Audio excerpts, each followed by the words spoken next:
bull market? I have no clue.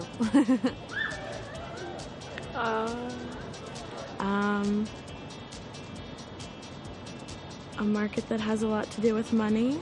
Is that like the stock market? Strong market? I don't know. Something financially, I'm not sure what it... Where they sell bulls? Market in Spain with a bull?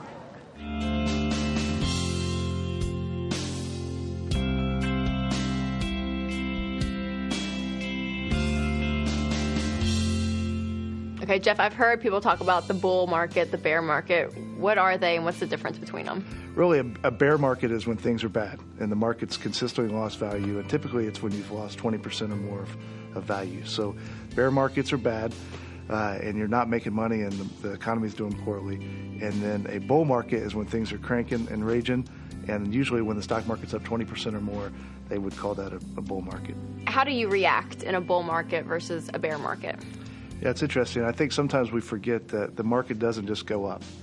There's times where it goes up, and then there's times where it goes down. So what we need to first understand is that there's times where it's going to go down. So we need to first acknowledge it and be comfortable with it, and then not worry about it. When it goes down, we still own the exact same number of shares that we owned before. So when the shares price goes back up, all of those shares go back in value. So you hear people say, I lost money when the market went down. You didn't lose anything unless you sold it. You have the exact same number of shares, and if you keep buying, that money gets to buy more shares because it's cheaper. Should someone ever sell their investments to pay off debt? It's not something I typically would advise. The reason why is that when you have money invested, it's earning interest. And then that interest is earning interest. And then that interest is earning interest. It's a lot of earning, isn't it? Why would you want to stop that? Why would you want to cut that off? So in my mind, let's let the money continue to grow. We can be proactive in other ways to pay off debt. We can sacrifice some things by selling a car or selling some unused equipment around the house, taking on extra jobs. Let's let the money that's growing continue to grow, and we can accelerate the process of attacking the debt in other ways. Mutual funds go up, they go down. Well, Dave, I'm scared of the stock market. I don't know what it's going to do. I don't have any idea what it's going to do. Well, I don't either. I don't have any guarantees.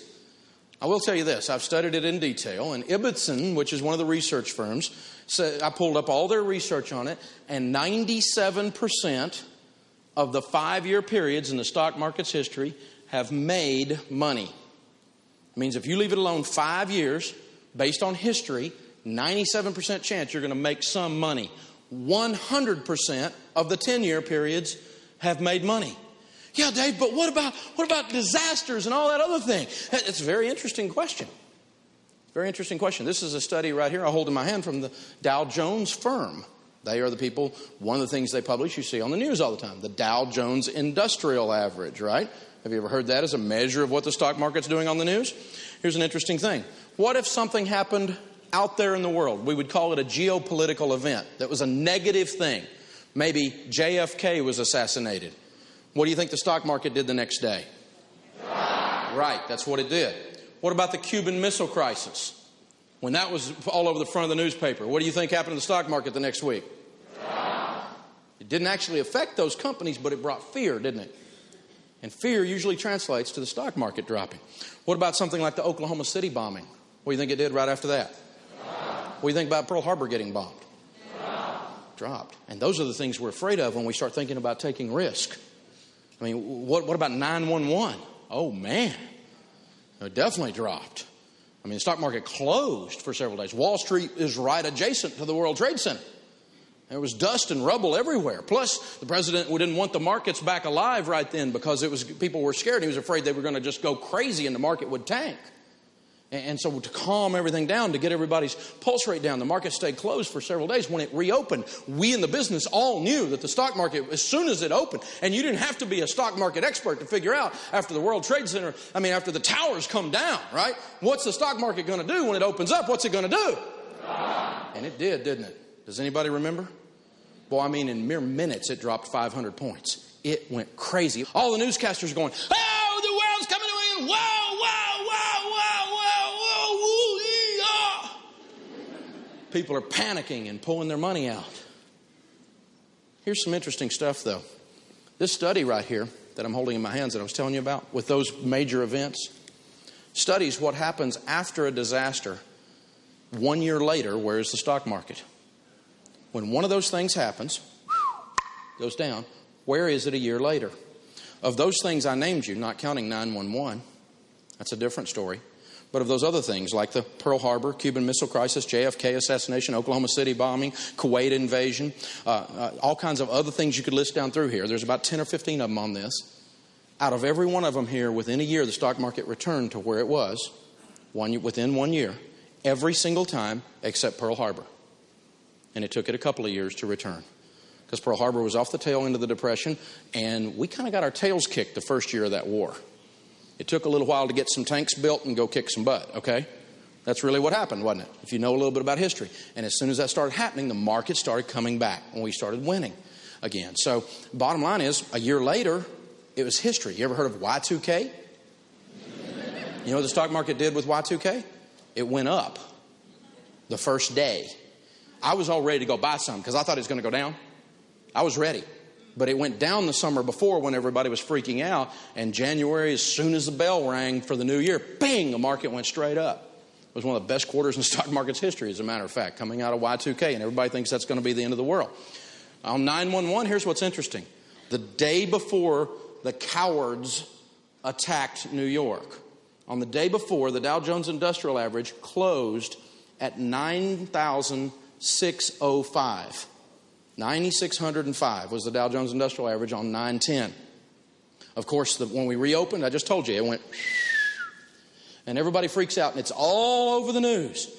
Did anyone hear one newscast when 59 days later, the Dow came back to its pre-9/11 level? It closed on 11/9/01 at 96.08. It was down for 59 days and came back. One of the worst attacks ever on American soil. And the stock market took a 59-day sleep off. Did you hear one newscaster say that?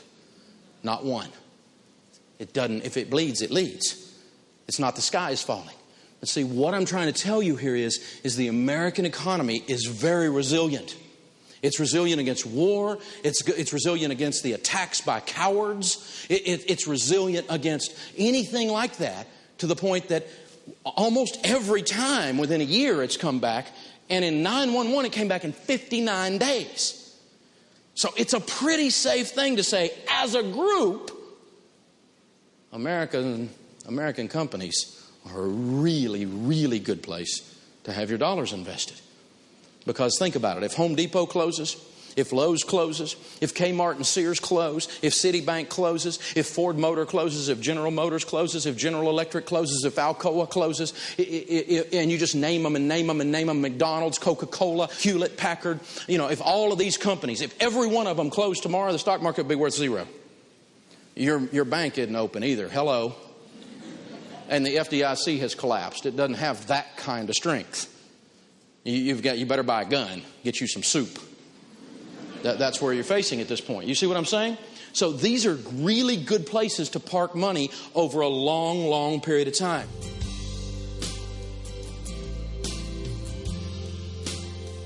I strongly suggest using a broker until you've invested for many, many years.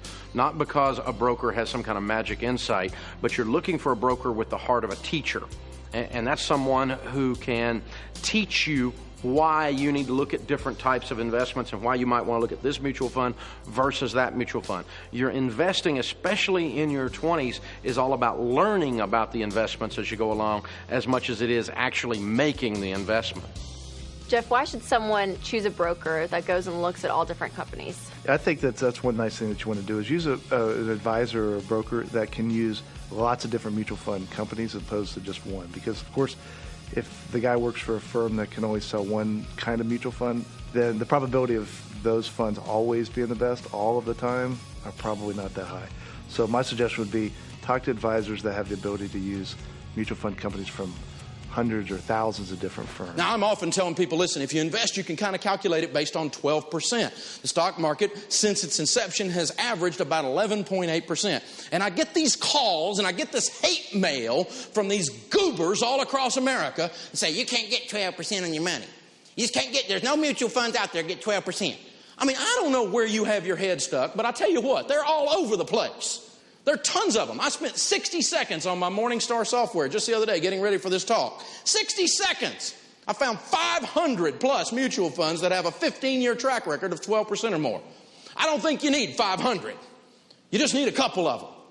So 12% is out there. It's out there. 12% is fairly easy to do. I own one mutual fund that has about just a little bit under a 13% average for over 70 years. And in the last 30 years, it's had 3 times it was down. Now, I don't sell mutual funds. I don't care if you own a mutual fund. It doesn't affect me one thing. But I can tell you this. A lot of our wealth is stored in America's best and brightest companies. Why? Because I think they're going to do well. Why do I think that? Because they've pretty well always done well. As a group. Now, I didn't bet the farm on one of those names. I don't know which one of those names is great. And I'm not going to try to figure all that out. But I'm willing to spread it out and be diversified across several. And I even spread it out then across several kinds of mutual funds. You got to remember now, mutual funds are long-term investments. And when you're picking your Roth IRA or your 401k or doing your long-term investing, you need to spread your mutual funds out across 4 types of mutual funds. And you look for a mutual fund that has at least a 5 or a 10-year track record. If the mutual fund is not old enough to be potty trained, don't buy it. If it's brand new, there's no need to buy it. There's plenty of old ones out there. Like that one I said, 70 years old. I bought another one the other day, started in 1958. I bought another one the other day, started in 1972. And these all have long track records. It's like buying a home in a neighborhood where the trees are big. You kind of know what's going on. It's been there a while. You know what I'm saying? There's a track record there that I can count on, that I'm comfortable with. Now, spread your mutual funds investing across 4 areas. Put a fourth of your money in growth stock mutual funds. Sometimes those are called mid-cap funds or equity funds, or you might even see it as an index fund like an S&P 500 in your choices at your 401k or that kind of thing. But put a fourth in those. Mid-cap means this. CAP stands for capitalization. Capitalization means money. So this is a medium-sized company. If it's a middle capitalized company, it's in the middle. It's a medium-sized company. That's the process. Then put a fourth of your money in growth and income. That's the calmest one. It's the calmest one. These are also sometimes called a large cap fund. Cap means capitalization. Now, capitalization then means if it's large cap, these are big old dinosaur companies. They don't move real fast. They're not real exciting. They're not going to go up as much when it goes up, but they're not going to go down as much when it goes down. They're kind of boring. And you want this one in here. This is the very precise one. Sometimes these are called blue chip funds because the blue chip on the poker table is the most expensive chip on the poker table. Again, indicating a large company. And so if you hear I've got a blue chip fund, then that's a very calm mutual fund. I put a fourth in aggressive growth. That's the small cap, small companies, exciting, woo, emerging markets. This is the one, be our guest, okay? And you don't want to put it all in one of these. Sometimes I hear people say, I'm young, so I'll put all of mine in aggressive growth. That's stupid. If you put all your money in aggressive growth, it's like eating pizza and riding a roller coaster. It'll be fun, but you'll get sick. You don't want to put it all in there because they go way up and they go way down. I had one back in the 90s, made 105% rate of return in 1 year. Lost it all the next year. You don't want to take that ride with all your money. But having a little bit of that flavor in there is good for you when things are happening and doing well. So I have a little bit in there. I have a fourth in there. And then I put a fourth overseas and international. Sometimes called an overseas fund. Sometimes called an international fund. Sometimes called a foreign fund. And you listen for these. Now, it has a kissing cousin called a global fund. I have a global fund that did very well in the last 10 years. Now, a global fund is the whole globe. It's overseas and some U.S., some American companies sprinkled in there. It's everything. And so it's a kissing cousin to the international. And international has no American. But a global has a little bit in there. And they do very, very well sometimes. But that gives you the ability to participate in companies that make products like we named a little bit earlier. So buy with a 5-year or longer track record. Long track record. That's what you're looking for. And spread it across those 4 kinds of mutual funds.